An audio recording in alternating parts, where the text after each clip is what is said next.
todas as parábolas dele, aqui em Mateus 24, tem a ver com demora. Porque o Senhor demora, o capítulo 4, verso 48 diz: porque o Senhor demora, o servo do Senhor passou a espancar os companheiros e se tornou perverso. Essa demora sem esperança, Jesus diz que iria perversificar o coração de muita gente. Aqui no início do capítulo 25, a parábola das virgens, a mesma coisa, porque o noivo tardava-se. Tardando o noivo, foram todas tomadas de sono e adormeceram. Essa demora pode produzir uma inatividade que conduz ao sono, que mata a esperança no sentido de tê-la ativa e nos mantendo de olhos abertos na vida, propulsionados pela esperança da sua vinda. Essa demora, Jesus diz que faz dormir a grande maioria. E a parábola dos talentos, que começa aqui no verso 14, também envereda pela mesma história. O verso 19 diz que o Senhor demorou e depois de muito tempo ele voltou. De modo que é recorrente essa afirmação de que entre o Jesus do Evangelho, que anunciou as coisas que nós sabemos como Evangelho, e o Filho do Homem, que virá uma outra vez na história humana, em outras circunstâncias, entre uma coisa e outra ele interpõe uma grande demora, que no nosso caso, que cremos que Jesus é o Filho do Homem que veio e é o Filho do Homem que virá, já é uma espera de 2000 anos. E Pedro diz, na sua segunda epístola, que por causa dessa demora, muita gente, muitos dos discípulos iriam entrar num estado de descrença profunda nos seus corações. Está aqui na segunda epístola, de fato, onde ele exorta, dizendo que muitos haveriam de dizer aonde está, quando vai se cumprir a palavra e a promessa da sua vinda, porque as coisas continuam como as coisas sempre foram desde o princípio da criação do mundo. E a exortação é essa: virão muitos fazendo essa pergunta: onde está? Cadê o cumprimento? O que vocês estão esperando? Olhando para o quê? Se ele não vem nunca. E aí o que Pedro nos assevera, nos afirma, é que surge esse espírito de cinismo no coração das pessoas. Elas vão entrando em estado de descrença. Onde está a promessa da sua vinda? Porque desde que os nossos pais morreram, desde sempre, os apóstolos, todas as coisas permanecem como desde o princípio da criação. Não houve nenhuma intervenção. A mesmice da história dá testemunho contra a esperança dessa sua vinda. Pedro diz, eles esquecem, que deliberadamente esquecem, que de longo tempo houve céus, bem como terra e tudo isso, e o planeta está aqui há muito tempo, e a história da civilização, mas para eles, qualquer que signifique a demora em relação às expectativas deles, de que esse fato aconteça como uma corroboração de que a história tem sentido, e enquanto Jesus não volte, aparentemente a história não faz nenhum sentido, muitos desses, pela espera, pela demora, caem no sono ou se entregam à maldade, à perversidade. Diz: ele não vem não, mas eu tenho a prerrogativa do nome e do uso dele, isso dá poder, e eu vou utilizar esse poder conforme eu bem entenda. Outros entram em estado de desistência, de falência, de desânimo, de cansaço. E outros chegam e dizem: não há razão para fazer nada. Não há razão para se afadigar, não há razão para trabalhar, não há razão para eu me esforçar, não há razão para eu fazer, não há razão para eu me dar. Basta eu sentar aqui e ficar aguardando a morte chegar. É isto. E você encontra, por exemplo, no texto que eu lerei aqui, esse espírito reinando. De gente que perdeu a luz, que perdeu o ânimo, que perdeu a esperança, que perdeu o gozo, que perdeu a motivação. Eu conheço gente muito linda, gente muito boa, mas que não presta atenção no estado desmotivacional no qual entrou e vai ficando com atitude lânguida, omissa, escondida, ou sonolenta, ou acomodada, ou muda quem um dia foi e piora, e alguns pioram contra a vida, pioram até a morte, como se diz aqui em Mateus 24, de 45 a 51. Mas no texto de hoje, que é esse que você está vendo aí na sua telinha, está dito o seguinte: Jesus falando: pois será esse tempo, esse interregno entre hoje, Jesus diria que eu estou contando essa história, e o dia em que eu voltarei, haverá um interregno, uma grande demora. É durante esse processo, essa demora, que vocês vão viver, que vocês vão existir, que a maioria de vocês vai ter que viver. Entre hoje, quando eu estou aqui na história, portanto há 2000 anos, e quando eu voltar. A vida de vocês vai acontecer na minha ausência. A vida dos discípulos vai acontecer sem a minha presença histórica, sem as minhas corroborações visíveis e cotidianas. Vai demorar, vai cansar. Haverá tentações para que você abandone a esperança que santifica você, que a esperança da volta dele me santifica. Todo aquele que nele tem essa esperança se santifica, diz o apóstolo João na primeira epístola dele. E porque perdem essa esperança, se entregam à perversidade em nome dele. E ele passa a ser o negócio, a commodity da manipulação e da opressão, da venda, da barganha, em relação a esse indivíduo que tinha mais consciência e que perdeu a consciência pela perda da esperança e do amor e se entregou à perversidade religiosa, usando o nome do Senhor e maltratando, controlando e dominando o próximo. As virgens dormem, pedem o fogo. E você? Jesus diz que tem um outro tipo. Ele diz que nesse interregno haverá aqueles que agirão de outro modo. Por exemplo, será como um homem, esse tempo, esse intervalo. Um homem que se ausentou do país. Jesus tratou esse intervalo usando a palavra ausência. A ausência de Deus, a ausência do Cristo, nas visibilizações históricas.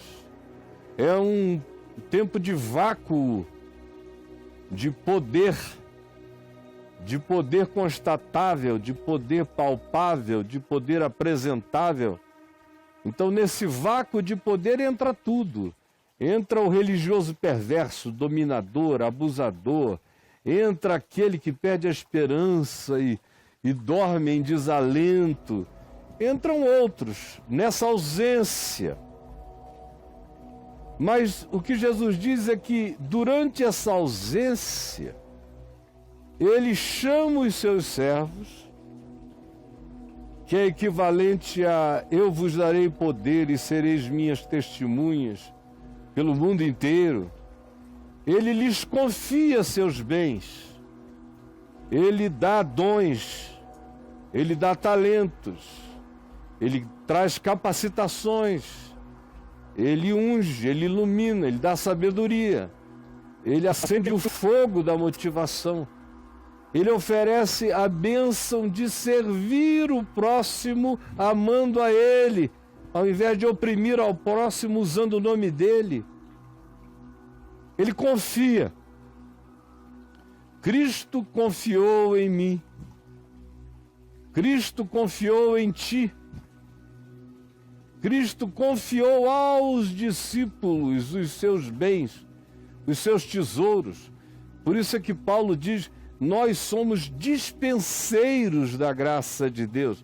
A gente abre a despensa e serve o mundo. Nós nos tornamos dispenseiros. Ele nos confiou significados, compreensões, discernimentos, percepções e poder para intervir, para despertar, para ressuscitar, para ativar aqueles que estão mortos para a vida. Confiou seus bens. Isso está dito em tantos lugares. Paulo diz: o importante é que quando ele venha eu seja encontrado como um bom dispenseiro da graça de Deus.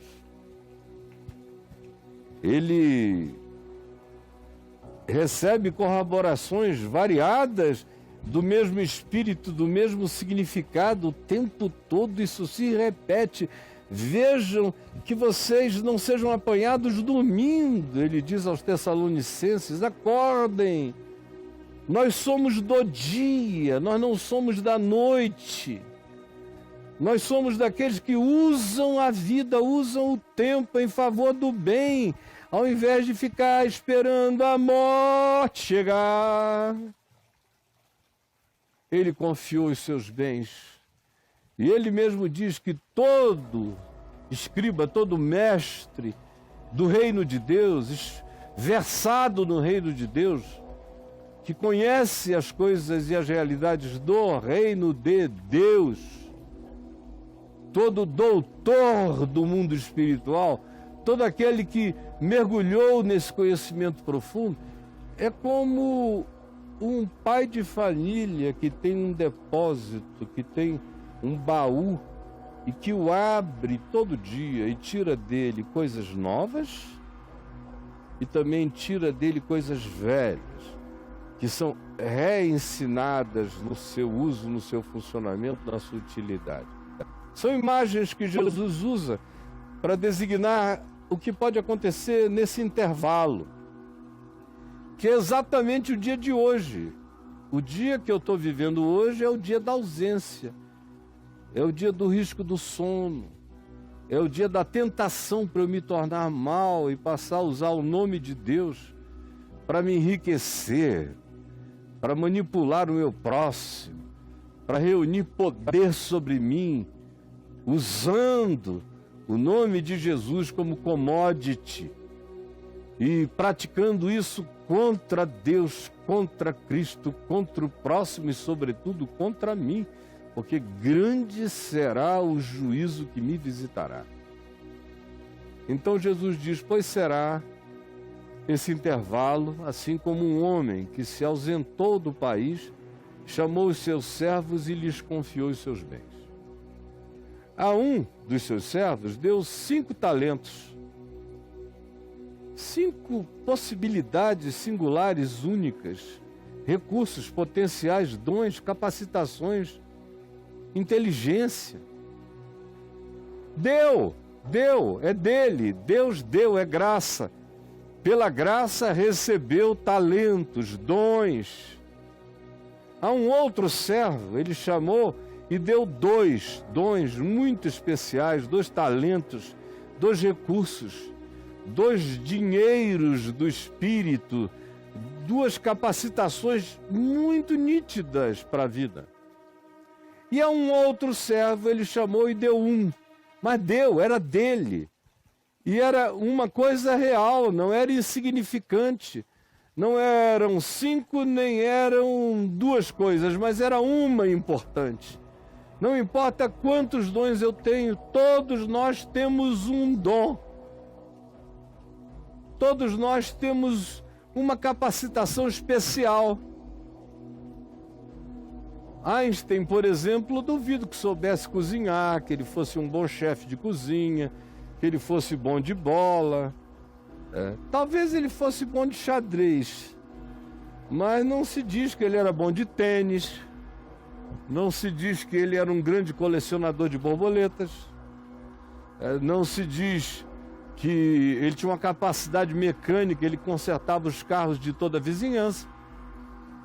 Quando anunciaram a guerra, ele ficou muito chateado, disse: agora porcaria, vou ter que parar a minha pesquisa esperando a guerra acabar. Só que o que ele sabia fazer era aquilo, era observar, entender a natureza dos elementos físicos e viajar dentro deles, muito mais do que calculá-los, ele antes viajava neles. Esse era um dom. E imagina se esse aparente único dom que esse cara descabelado, esquisito, que também não era bom de casamento, nem era bom de paternidade, nem era tão bom assim de amizade, que vivia num mundo meio paralelo, mas ele tinha um dom. Imagina se ele tivesse enterrado esse dom. Enterrado esse dom, ainda estaria vivendo no mundo de Newton. Eu ainda estaria vivendo num mundo sem conhecimento cósmico, sem conhecimento dos elementos. Eu estaria ainda vivendo num mundo sem mecânica quântica, provavelmente. Estaria vivendo num mundo sem todos os recursos e os conhecimentos que nós obtivemos por aquilo que a ciência da mecânica quântica abriu no que diz respeito ao desenvolvimento da nossa computação, por exemplo, entre tantas outras coisas, para não dizer quase tudo que caracteriza o ambiente no qual a gente existe no tempo presente. Um dom. Não diz Einstein era um homem de 1000 habilidades, a gente não sabe qualquer outra, só sabe que ele tinha essa capacidade. Deu um. Portanto, não é pela quantidade de dons, mas é pela qualificação que a gente atribui ao dom recebido e por aquilo que a gente faz para desenvolver o dom recebido. Deu um a cada um, segundo a sua própria capacidade.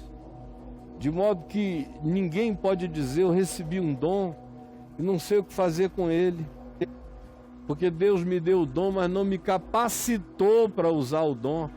Mentira. Mentira sua. Quando eu recebo o dom, com ele vem a capacidade para exercê-lo. Ele deu e os capacitou.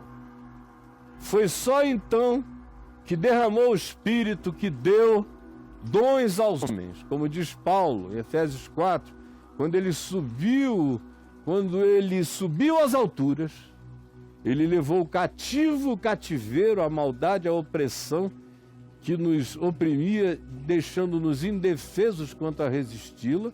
Ele nos deu poder para enfrentar o cativeiro, nos libertou do império das trevas, nos transportou em si mesmo para o reino do Filho do seu amor e concedeu dons.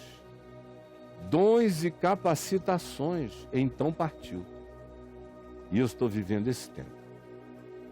Ora, aquele que recebeu 5 talentos, saiu imediatamente e aumentou e negociou e expandiu e ganhou outros 5 e se dilatou e se ativou na perspectiva de ampliar. Porque cada dádiva que eu tenho equivale a muitas coisas que dali podem se desenvolver, de modo que de um só dom a gente pode mudar o mundo inteiro, quanto mais de tantas coisas. Cada coisa que Deus me dá pode se transformar em algo exponencialmente, infinitamente maior. Foi como Jesus disse, quando a semente cai na boa terra, ela dá fruto a 30, a 60 ou a 100 por um. Esse homem aqui deu 100% de resultado na vida, ganhou 5, saiu sem medo, imediatamente, ousadamente, botou a vida na estrada e ganhou, e ampliou, e se dobrou, e se multiplicou, e serviu. Do mesmo modo, aquele que tinha ganho só 2 dons, capacitações, saiu e ganhou outros 2. A vida dele se ampliou, a existência dele cresceu, ele se expandiu, ele proliferou o recurso que a graça trouxe sobre ele. É aquela história do dom da vida, da lição da vida, que o pai chama o filho e diz: meu filho, eu quero lhe ensinar hoje a lição da vida. Aí o filho pergunta: qual é, pai? E o pai diz: é a vaca. Aí o filho diz: como a vaca, pai? Por quê? O pai diz: pense. O filho pensou e disse: já sei, é porque ela dá leite. E o pai disse: não, ela tem leite, mas não dá para ninguém. Ela permite que você acesse o leite, mas você tem que tirar. A graça de Deus é assim, ela é uma dádiva. Está lá com essas tetas cheias do genuíno leite espiritual, que nos dá crescimento para a salvação, como disse Pedro na primeira epístola dele. Está lá. Agora, você tem que tirar, ela não está dando, não está pingando. É aquele que sai andando e chorando enquanto semeia, que volta com júbilo trazendo seus feixes. A graça me está dada, e me foi dado também o poder de desejá-la, de querer e de buscá-la para mim, no sentido de que ela é gratuitamente oferecida, e eu reajo a essa gratuidade com a ação correspondente. Do contrário, a graça foi dada em vão para mim. Em vão. Do mesmo modo, o que recebera 2 ganhou outros 2, mas o que recebera 1, imagina, se fosse o Einstein, recebeu 1, falou: tudo que eu sei fazer só cabe em papel, em conta. Tudo que eu sei fazer é observar o invisível. Não tem nenhuma utilidade, mas não. Ele creu que aquele era um dom sublime. Era um só. Mas valia mais que o mundo inteiro, porque era uma dádiva de Deus para mim. Aqui, no entanto, é diferente. O que recebera um dom, menosprezou a graça e, saindo, abriu uma cova e escondeu o dom, escondeu o talento, escondeu o dinheiro, escondeu o recurso, escondeu o dinheiro do seu senhor.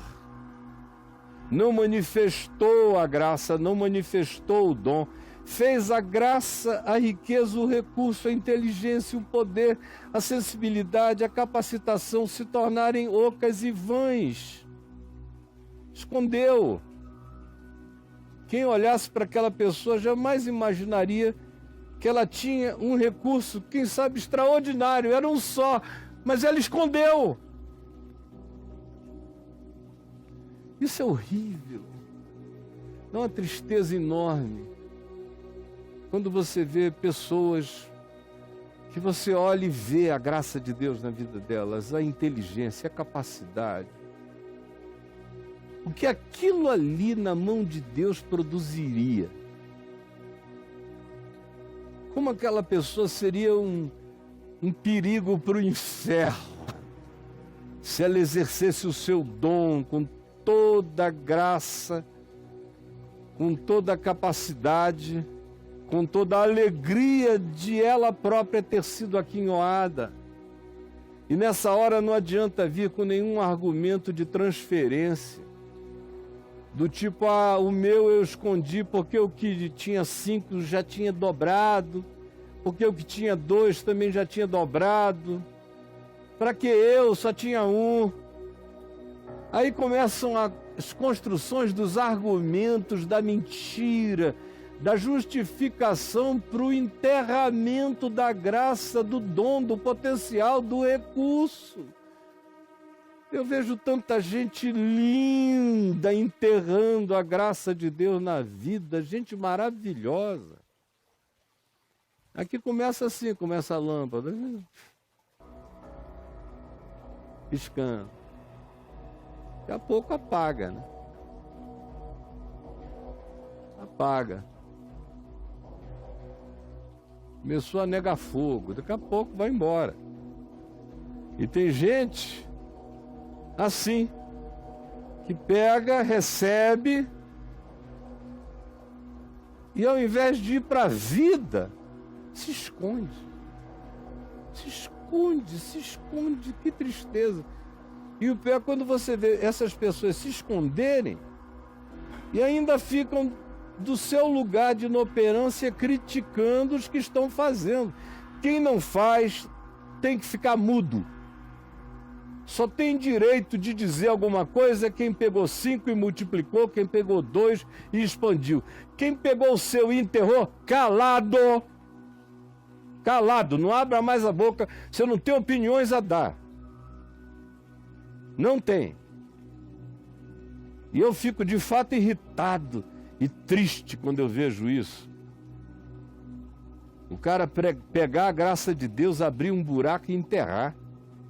Deitar em cima e ficar assistindo a morte chegar.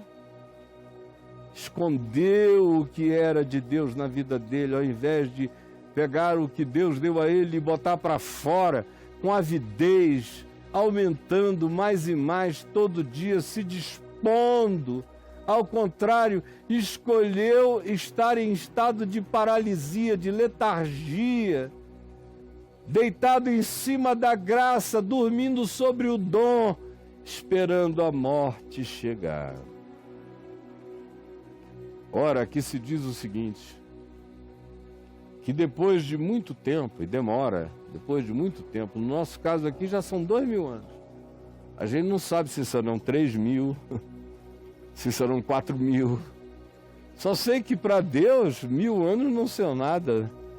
Pedro diz, porque para o Senhor 1000 anos é como um dia, e um dia como 1000 anos. Isso aí não é tempo para Deus, é só para impressão humana apressada e desesperançada. É que parece que a sua vinda morreu, pereceu.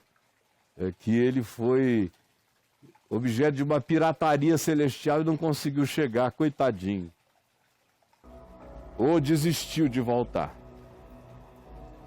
Mas o fato é que depois de muito tempo ele voltou. Depois de muito tempo ele vai voltar. Ele vai voltar. Olha aqui para minha cara. Eu quero ser o maior palhaço da história, de todas as histórias, se ele não voltar. Eu quero ser o maior palhaço da história desse país chamado Brasil, esse país que enterra dons, esse país que deita em cima do que recebeu, que queima a graça, que incendeia a dádiva e que cospe em cima dos muitos talentos e recursos. Esse país imperdoável, esse país preguiçoso, esse país que dorme em cima do tesouro de Deus. Eu quero ser o maior palhaço se ele não voltar. Ele voltará, e o palhaço dessa história não sou eu. Depois de muito tempo voltou o Senhor. Voltou o Senhor daqueles servos que ficavam dizendo, ele é o meu Senhor, ele vai voltar. e ajustou contas com eles. Cada um vai se apresentar a Deus para responder segundo o que recebeu. Não há permissão de omissão no reino de Deus. O reino de Deus não é dos covardes, os covardes são os omissos.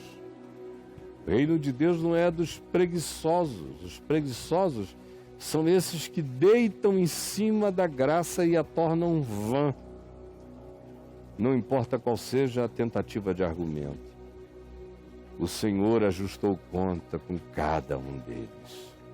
Então, aproximando-se o que recebera 5 talentos, entregou outros 5, dizendo: Senhor, confiaste-me 5 talentos, eis aqui outros 5 talentos que eu ordenhei, que eu tirei. Tu me deste e eu peguei e ordenhei, e olha aqui como tem mais. Nesse, a graça de Deus foi ativada e não se tornou vã. Disse-lhe o Senhor: muito bem, servo bom e fiel, foste fiel no pouco, 5 talentinhos, agora sobre o muito, inimaginavelmente maior eu te colocarei. Entra aqui no gozo do teu Senhor, no gozo do teu Senhor. E aproximando-se também o que recebera 2 talentos, disse: Senhor, 2 talentos tu me confiaste, aqui tem outros 2 que eu ganhei. Tu me deste a vaca cheia de leite, eu estendi a mão e ordenhei. Eis aqui o fruto do encontro da graça que tu me deste com a graça com a qual tu me ativaste para explorar o potencial máximo do recurso que tu me confiaste na vida, na história, para viver nesse interregno até que tu voltes. Então, disse-lhe o Senhor: muito bem, servo bom, servo fiel, foste fiel do pouquinho, sobre o muito eu te colocarei. Entra aqui, entra no gozo da eternidade do teu Senhor. Entra no gozo. Chegando por fim, o que recebera 1 talento, disse: primeiro é um cara que está impressionado com quantidades, 1 talento contra 2 ou contra 5. Como eu disse no início, ilustrando com Einstein, a gente não tem ideia do que mais Einstein sabia fazer, a não ser imaginar o universo e depois tentá-lo transformar em equações. Era tudo que ele sabia e era tudo que precisava saber e era tudo que mudaria o mundo. 1 talento. 1 talento pode mudar o mundo, como Jesus disse, pouco é necessário. Ou mesmo uma só coisa.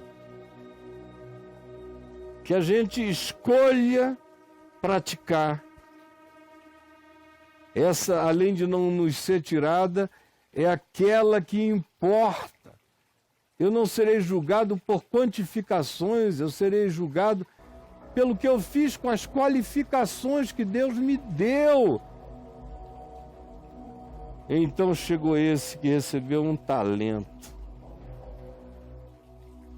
e disse: Senhor, sabendo, ele presumia, ele tinha uma teologia, ele tinha desenvolvido uma concepção acerca de Deus.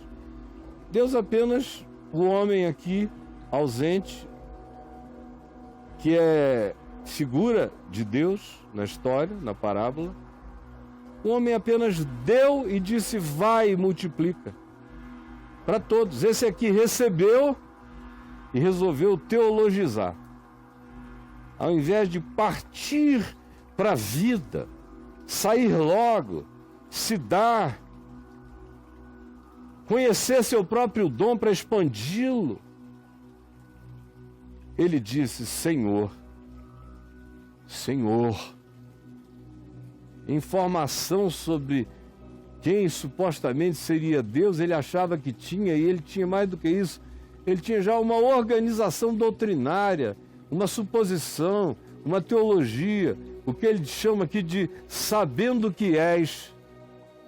É o que ele construiu, foi o que ele sistematizou, foi o que ele produziu para definir Deus para ele e para justificar a inoperância da sua existência.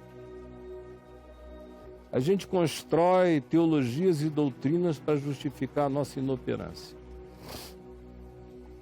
Aqueles que são, por exemplo, de teologia arminiana, do livre-arbítrio, e que creem que tudo depende do homem, basicamente, na versão mais radical dessa teologia, tudo depende do homem, do livre-arbítrio do homem. O homem praticamente se salva, o homem se santifica pela obediência à lei, o homem se torna um intercessor poderoso se ele frequentar lugares. Deus não pode dizer não a ele se ele for dizimista. São concepções que a gente desenvolve para todo lado. A maioria esmagadora de todos nós vivemos do que a gente concebe sobre Deus, o que eu aprendi de Deus. Você já ouviu essa frase e você a fala de vez em quando. Então está aqui esse cara, dizendo Senhor, Senhor, nem todo que me diz Senhor, Senhor entrará no reino dos céus, mas aquele que faz a vontade do meu Pai, aquele que multiplica a graça de Deus na sua vida.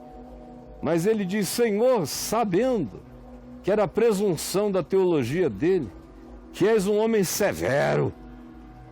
E eu ia dizendo, quem é da linha arminiana, do livre-arbítrio, diz tudo depende de mim, sai correndo por aí, num ativismo maluco, numa jactância, numa soberba, numa arrogância sem precedentes. Mas tem o pessoal do fatalismo predestinista, que diz que já está tudo escrito, tudo feito, tudo indicado, todo mundo que é, já é, quem não é, não será, quem beijar, beijou, quem não beijar, não beija mais. Aí esse pessoal senta e diz, não adianta, eu recebi um dom, se foi Deus que me deu por graça, que a graça, que a vaca tire o leite e me dê. Porque eu vou ficar aqui. Já está tudo feito, eu não preciso fazer nada. Cara, a graça está aí na tua cara, mas estende a tua mão, ou toma o teu leito, ou pega no arado. Tem algo para fazer. Se a graça é verdade em você, ela própria estabelece que em você e a partir de você tem algo para acontecer no mundo. Mas o homem disse, sabendo que tu és homem severo. Era a teologia da severidade de Deus. Era perigoso ser de Deus. E sabendo que tu és injusto, é basicamente isso. Que não dá para acreditar e confiar na tua bondade, porque tu ceifas onde tu não semeaste o que tu não semeaste. Ora, uma pessoa que não semeia, mas vai lá e tenta arrancar alguma coisa, e se não encontra culpa um outro, é um perverso. Não é severo, é perverso. E sabendo que tu ajuntas o que tu não espalhaste, ou seja, tu não pedes o que tu deste, que frequentemente tu demandas o que tu nunca entregaste. Esse Deus, esse Senhor aqui não pode nem ser chamado de severo, ele tem que ser chamado de diabo, de mal. A visão desse cara era uma visão tão negativa de Deus, tão diabólica, tão apavorante no caso dele, que ele deita em cima da graça, como os judeus dos dias de Jesus, que imaginavam um Deus tão severo, que a graça de Deus neles não se desenvolvia. Era uma geração inteira dormindo em cima do dom e contra a graça de Deus e atribuindo a Deus o que Deus não era. Como a gente vê entre nós, a maior parte do que a gente ouve sobre Deus é gente atribuindo a Deus o que Deus não é. E quando a gente atribui a Deus o que Deus não é, o resultado é que a graça dele murcha na nossa vida. Puxa, se eu digo que tem Deus, que eu sou de Deus, ou que eu sei de Deus, e esse Deus é assim, perverso, o melhor que eu posso.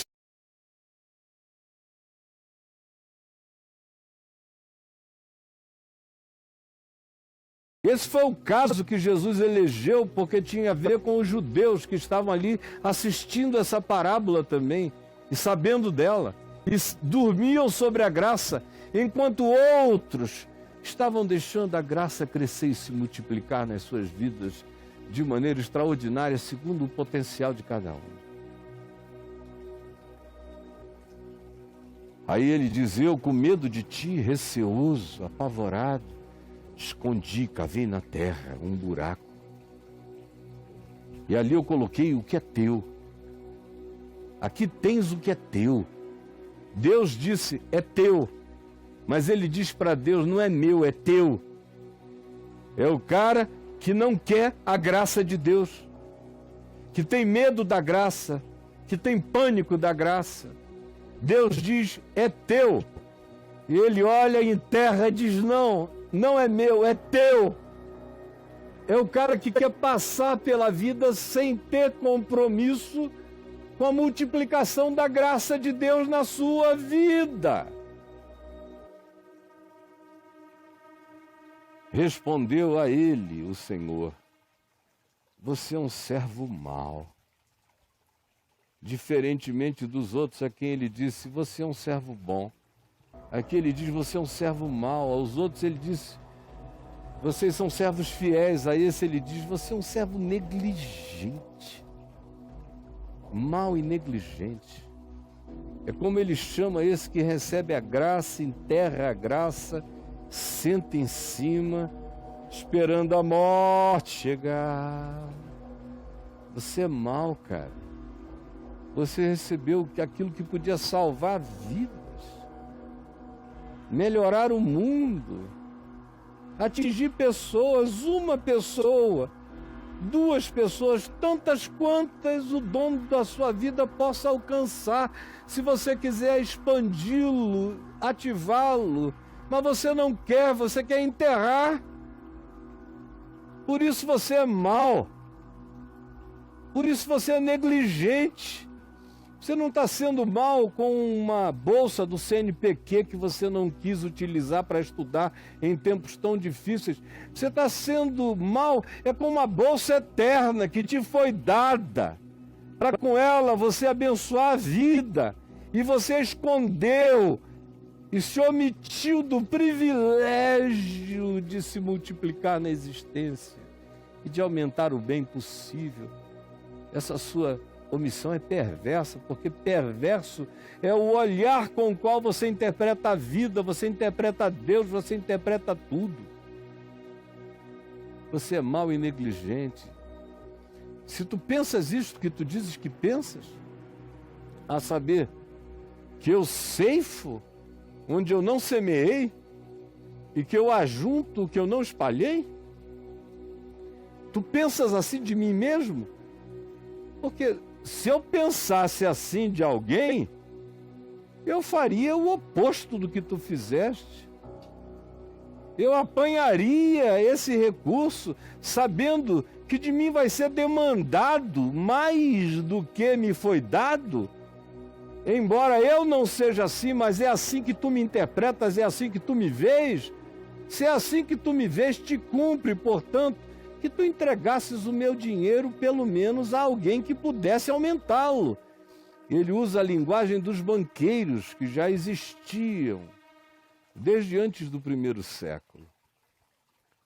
Já que você não queria botar o recurso para crescer na tua mão, que era onde ele mais poderia crescer, meu dom cresce na tua mão mais do que em qualquer outro lugar, mas você podia pelo menos ter investido, ter ajudado, ter colocado o recurso em lugares, em ambientes, em pessoas, em projetos, em missões, em ações, em colaboração com aqueles que não estão se escondendo da graça de Deus no mundo. Você podia pelo menos ter investido, e eu, ao voltar, receberia com acréscimo o dom que eu te dei, não teria ficado em vão, não teria morrido no mundo, porque tu o mataste na terra. Era teu, só iria crescer na tua mão, eu te dei. E tu assassinaste a graça durante a história humana. Aí diz o Senhor: tirai dele o talento e dai-o ao que tem 10. Tirai dele, desse que senta em cima da graça, que impede, que entope o fluxo da graça e da vida. Tirem o que é dele e deem a quem tem mais, porque a todo que tem se lhe dará. E terá em abundância. Quem tem, se ativa em relação ao que tem, esse crescerá, se expandirá, terá em abundância. Mas ao que não tem, e ainda senta em cima do que recebe, até o que tem lhe será tirado.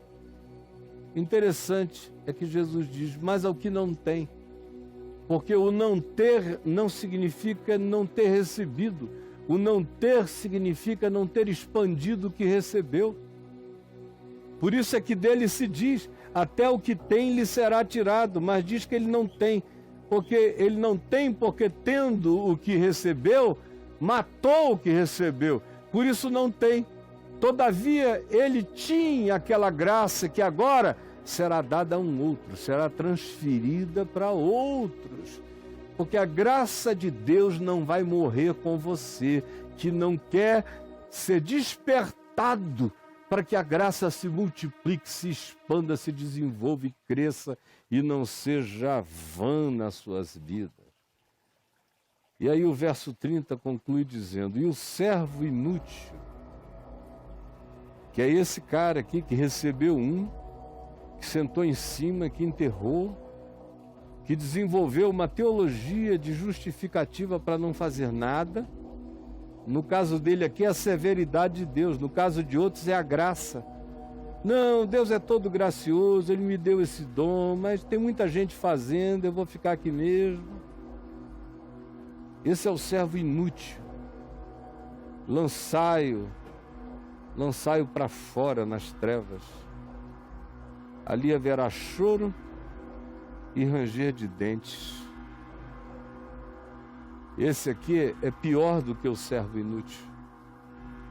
No Evangelho, o servo inútil é aquele que faz todas as coisas que lhe foram mandadas.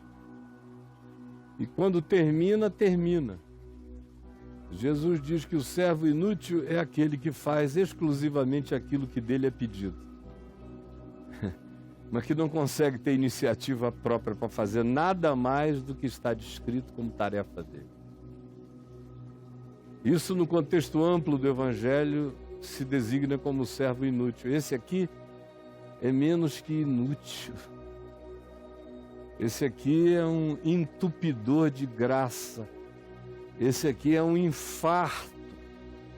É um infarto nas artérias da vida, entupindo artérias coronárias, impedindo a oxigenação do fluxo melhor da vida.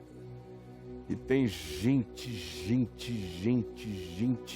a maioria dos cristãos e do mundo inteiro vivem assim, esperando a morte chegar. Que miséria! E eu repito o que eu disse 4 vezes no início. Muitas vezes é gente muito boa, gente boa. Mas eu já falei demais, minha gente, já falei demais. Jesus